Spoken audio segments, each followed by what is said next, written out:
Welcome back. We now head to London, and after a lot of predictions, threats and warnings, Russia has started invasion into Ukraine, beginning with the capital, Kiev. And before now, the UK has sanctioned some of the companies, Russian companies and individuals in the UK. Well, Juliana is here to tell us if there's been more to that. Good morning, Juliana. What are the conversations following this invasion of Russia, or this Russia's action?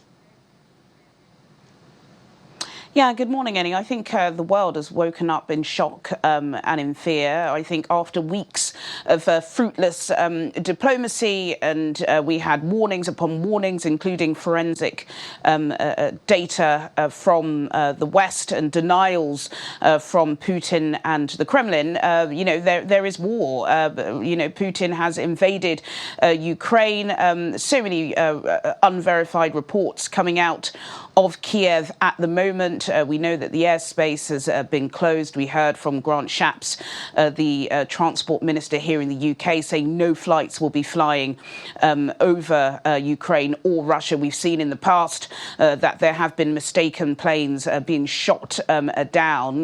There are some suggestions that about 6 Russian airplanes have been shot down thus far. Prime Minister Boris Johnson will certainly be addressing Parliament in the coming hours. He chaired a Cobra meeting with his top ministers at about 7:30 a.m.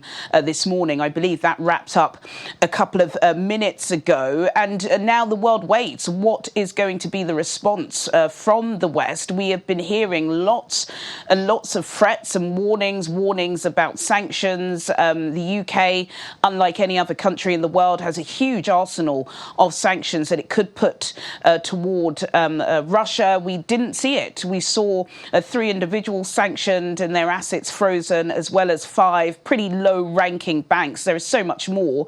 There is almost £1 trillion worth of Russian money tied up in the UK. Will Britain go that far? We just haven't seen it, and we haven't seen it yet in the past. No surprises that all global stock markets have plunged. Yeah. The Hang Seng index in Asia plunged overnight, as well as stock markets in America, on Wall Street. In the UK, the FTSE 100, I believe, is down by about 3%.